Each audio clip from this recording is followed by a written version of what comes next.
Hej og velkommen til vores fyrværkeri 2014 til 2015. Og vi har lige startet med vores juniorfyrværkeri her. Og der starter vi med, at vi har 3 familiesortimenter fra T. Hansen med 51 dele i hver. Der er lidt hvert der torpedo batteri med 100 skud i. Og nogle små thundershots. Og en ekvatorraket og nogle fontæner. Lidt altså de her små shit-raketter. Så heksyg. Og en der nogle stjerneskud. De store. Og dem her, det er nok også noget af det fedeste der i. Som med det her. Det er sådan en minefix-fontæne. Det er mega fedt. Store heksehyl og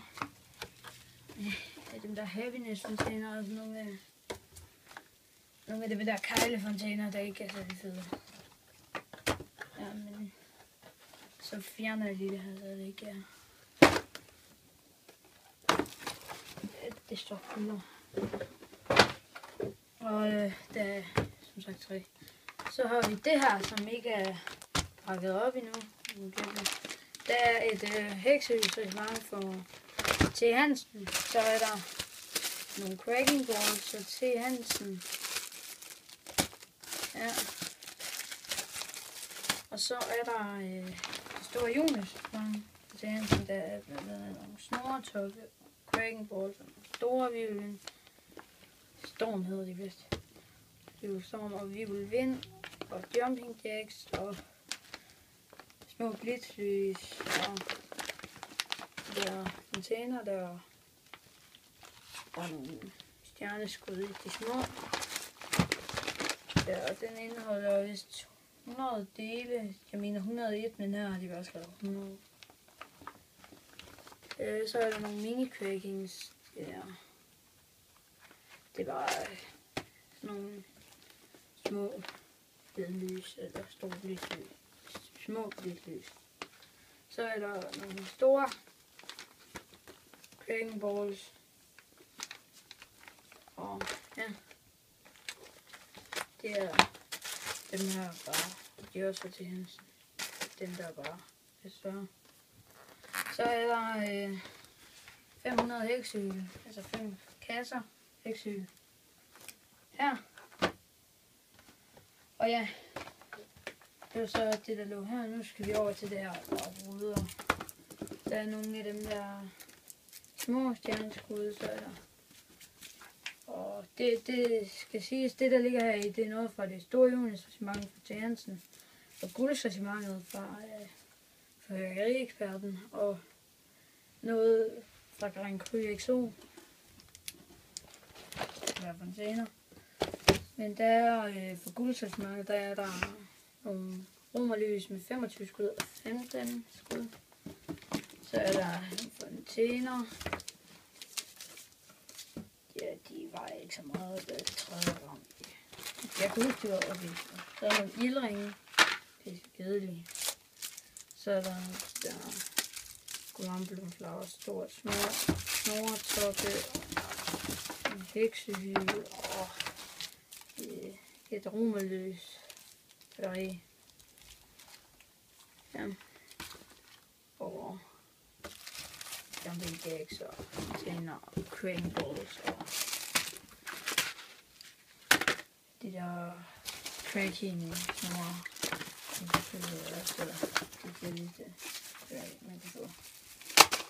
Ja, det var alt for juniorkortet.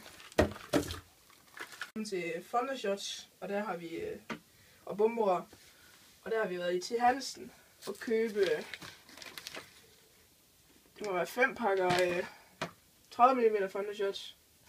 Vi havde sådan set bestilt 2 af dem, de skulle have været 20 mm. Nej, 3 af dem skulle have været 20 mm. Men det havde de åbenbart ikke, og det har jeg også set i andre videoer, at det er åbenbart kun dem, de har i år. Så har vi 4 bomberør fra Grand Cru. XO. Og de... det er første gang i år, jeg prøver dem, så de... og så har vi nogle her, vi købte i Herning. Hvor de sælger med George Fireworks. Sådan en 3 pakker af dem med 6 stykker i. De er rigtig fede.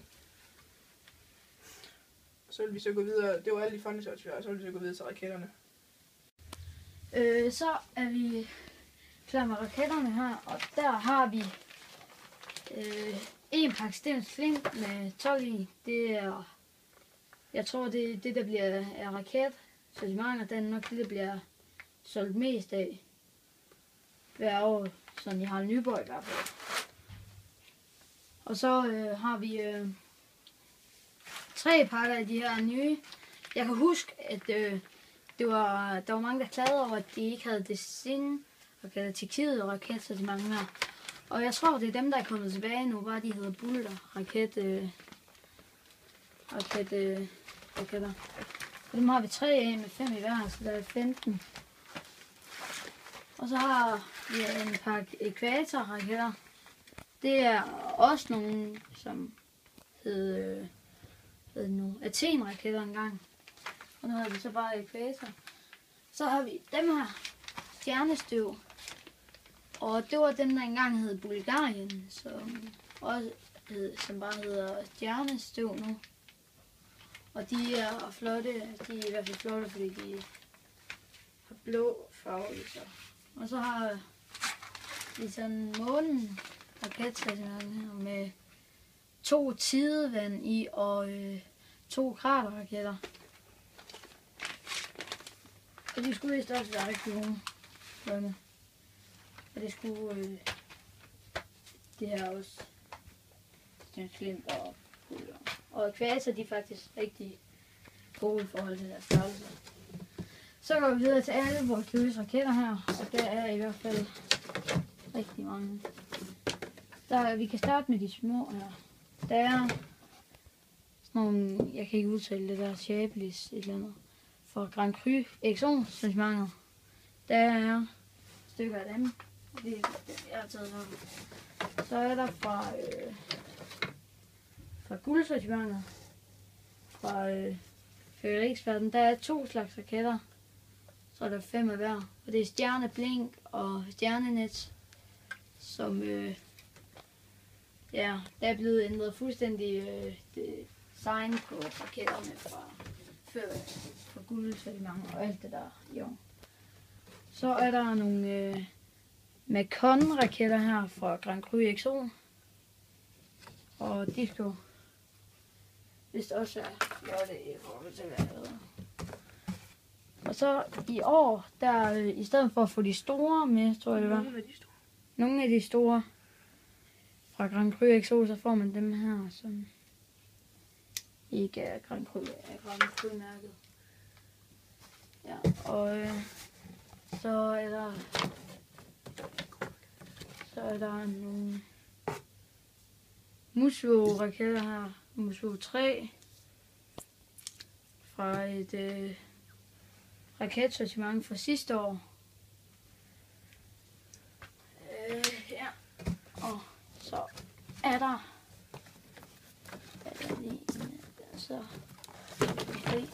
så er der en Musvåge 2 raket.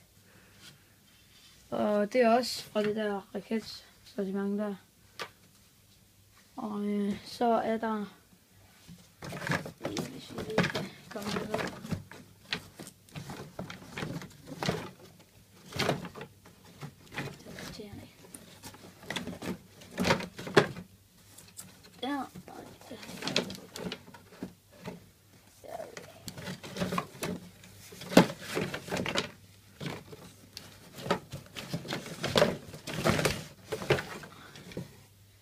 Der fra Hedehøj-sortimentet, fra fyrværkerieksperten, der har vi en Hedehøj 5 raket, og det er en af dem med 52,2 gram krudt i, og så er der også en med 55 gram i. Det, de skulle vist, håber jeg på i hvert fald, at de er pæne. Ja, og det var vist alle raketterne. Der hænger så også nogle op på væggen deroppe. Det er en Stevens Klint og 3 musko. Et må det så være fra... Nu så 3, tror jeg da. Nej, det var det mere. Nå, ja. Og ja, det var så raketterne. Så er vi kommet til batterierne, og der har vi til at starte med været i T. Hansen og købt 4 måneskin til en 50'er. Meget billigt. Og så har vi købt et torpedo, 300 skuds. Også til Hansen, som sagt. Og så har vi også været i fra Nyborg, og så har vi købt et fast batterisortiment med 2 25 skuds og et 45 skud. Jeg glemte lige at sige, at der er 49 skud i den her. Så er der nogle flere batterier her fra Harald Nyborg. 2 små fra Gang Kry. Og så sådan 2 af dem her fra Gang Kry. Og der er 9 skud i den der, 7 skud i den her. Og 16 skud i de 2 der. Og der er en pæn god kaliber på dem her. Og dem her det er vist også okay, men de er en vanvittig lille kaliber der på dem. Og så ude ved Krudtkæld har jeg købt 2 batterier. Jeg kan ikke lige udtale den. 2 batterier herude fra Krudtkæld af. Med den ene er med 19 skud og en 25 mm i kaliberen. Den har jeg store forventninger til, den her. Jeg tror, den er pissegod. Så også købt det andet batteri med 24 skud i, og der kaliberen, det er vist... Ja, det hele det står på. Den buller pyks på, ja. Jeg tror, den er 20 mm. Og så har vi fyrværkerieksperten, batterierne fra Hedø-sortimentet. Vi starter med den her 16 skuds batteri med 240 gram nem vægt. Lige se kaliberen her. Ej, det kan jeg sgu egentlig også læse, tror jeg.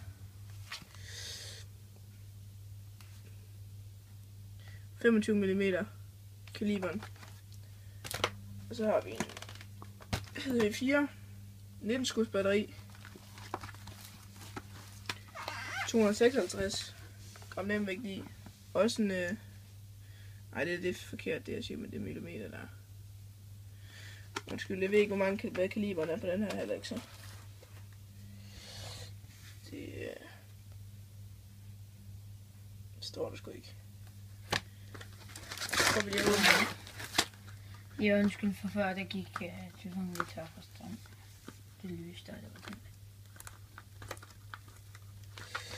Altså. Det er okay, for helt lige at vide. Måske kan jeg prøve at sidde på den her. Ja. Så er der også en Hedø 2 15 skuds batteri med 150 gram nem vægt i. Det tror jeg, den snyder lidt, den er, for den er ikke så tung i forhold til, hvor stor den er. Og så er der den her vinkelskuds 25 skuds batteri med 350 gram nem vægt i.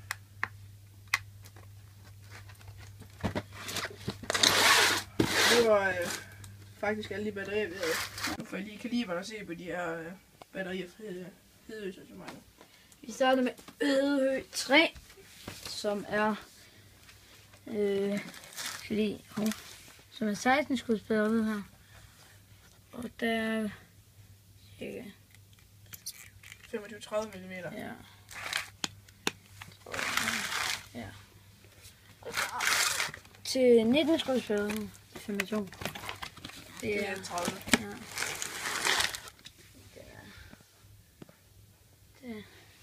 Den glæder jeg mig også til. Så har vi den her, det er fandme mærkeligt. Det er nok sådan 25. Mm. Det er ærligt. Det der, det er nok... Ligner et eller andet. Aldrig set det før. Så. Men det bliver spændende. Ja. Den tror jeg vil filme nytårsaften, hvor jeg fyrer den af. Og den her. Satan. Helt klart 30 mm over. Ja. Vinkelskud. Den glæder jeg mig. Den er med til. Den filmer jeg også nytårsaften. Og den skal fyres af. Lige før. Lige. Den her, den er fandme tungere. Mm. Det tror jeg. Jeg bare se, Der er også næsten så mange skud i, hvis jeg tror. Ja. Der er kun... 19, og der er 25. Ja. Og hvor meget ham er der i den 200? 56. Jeg tror, der er 300 eller andet, tror jeg. Mener jeg. Ja, 300. Der er 100 gram med i den store. Ja. Alligevel, men den er fandme også tung, den der. Ja. Og den her, den er mega let. Mm. Hvor meget er det ikke lige? Den der 150. Og det hele her, der er der 240. Den er også tung. Jeg tror, det er nogle rigtig gode batterier. Ja. Nå. Nu vil I lige få et overblik over det hele. Startede du med jul? Ja. Starter med det junior her, der har vi jo, som sagt, de der familiesortimenter og en masse andet smås, heksehyl, fontæner, fontæner fra Grand Cru og rom og lys og alt det der er sjovt noget. Så man kan få tiden til at gå med. Har også et familiesortiment mere at lave om. Så fondoshotsene og bomberør. Og de fondoshots, der er købt i Herning. Så en masse raketter her. Ja, og vi har faktisk glemt at vise noget. Det er der Ja, og så er der sådan en træ, eller varme, og der er stavefejl på. Og jeg lige prøver. en masse Se det. små, bitte, egentlig sagt lorteraketter. Ja, og prøv at se her. De her, de skulle ud i gnist. De hedder gnis. Godt lavet til halsen. Ja. Og så, som sagt, de raketter her, og ekvator og stjerner, alt på månen, og så de batterier. Det var sådan set alt for den her gang. Der kommer nok en video, en part 2, hvor der er lidt mere med. Og alt her, der er der nok for sådan 2.000. Ja, mellem 2 og 3.000, vil jeg sige. Ja. Nå, men det var alt for den her gang.